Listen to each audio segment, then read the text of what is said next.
Hello and welcome to another Sprues and Brews unboxing. Today we're having a look at the Adepta Sororitas Immolator. So this is the second tank kit for the Sisters of Battle. We had the Exorcist a month or so ago now, and if you check out our videos we've actually got an unboxing of that one as well. But this is the big flame tank. I say flame tank, you can put melters on it.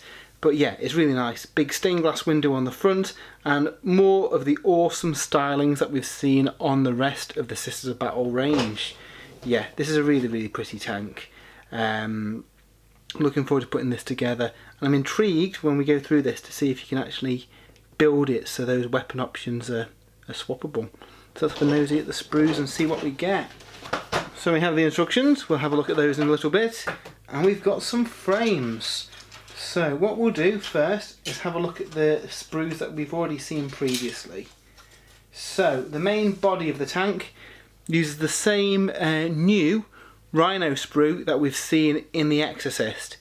Now I think we mentioned it in the podcast a couple of weeks ago, but I'm surprised that this wasn't used as the basis of the new rhino kit that they put out. I believe that kit is just the existing Space Marine rhino with an upgrade sprue. Just seems a bit of a missed opportunity they haven't used this one for that. But no, this is a really nice kit. If you've seen The Exorcist, you know exactly what you're getting here with the same bits and bobs to put on it, which is really nice. We then get some unique sprues. So this one is the top section of the tank, giving it a bit more of a kind of lower profile than The Exorcist, which has the big ridiculous organ on the back of it, which is really cool. This one's a bit lower to the ground. And again, we've got those different weapon options and a few more sistery stylings on there. Again, really nice detail. And yeah, I mean, we've seen that on all the kits in this range. They've really kind of knocked it out of the park with the Sisters of Battle kits. Yeah, so I'm kind of looking forward to seeing what we get in future. And then finally we get this tiny little frame, which has the main kind of turret, I suppose. And other stylings that go on it. So random little half sprue this. But yeah, and more cherubs and stuff which we've seen on the Triumph for St. Catherine.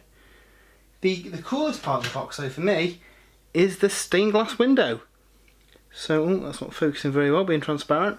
So this hopefully should take contrast paint quite well to give you a kind of stained glass effect. Gonna have to have a bit of a play with it and see how that works, but I'm fairly confident. Because contrast is quite translucent, it should work pretty well. But yeah, I'll have to have a play, and as ever, we'll try and get a video up to show you that once it's all done. So yeah, let's a quick look at the pieces. We'll have a quick nosy at the instruction manual, just to see if there's anything too difficult in here. Again, the first half of this is going to be very similar to the Exorcist in the way it goes together. And then we add the new top of it, and all the detailing. And finally, it should be the turret. So, looking at this, I reckon you should be able to hopefully just push fit the different weapons. If not, I can't imagine it being terribly difficult to get a magnet in there and swap them out. I think the multi-melter is probably what I'm going to go for, but I do like the appeal of a giant flame tank. That's pretty cool. And again, this part, definitely paint that separately before you put it in, because you're going to have a nightmare. You know, you don't want to accidentally stick that on and then have to prime it up and then you lose the kind of stained glass effect, because that'd be a real shame. And yeah, so it looks pretty cool. It doesn't look like it's going to be too difficult to put together if you've built an Exorcist. Rules wise, it's essentially a Sisters of Battle Razorback. Low transport capacity. Not the strongest thing in the world, but it's got some guns on it, so good for getting those squads up close and personal and popping some melter into the side of something, which would be awesome. So that is the Immolator for the Sisters of Battle. That brings a close of this kind of wave of Sisters releases. It's unusual, they've released some quite a lot after the main wave in January. I don't know if that's due to supply issues or they just wanted to stagger the kits because, you know, everyone's not going to be able to drop all the money on all the miniatures at the same time.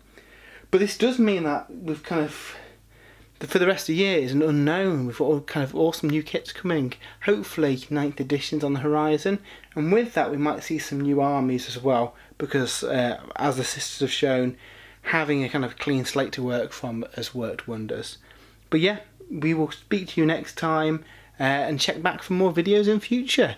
See you later.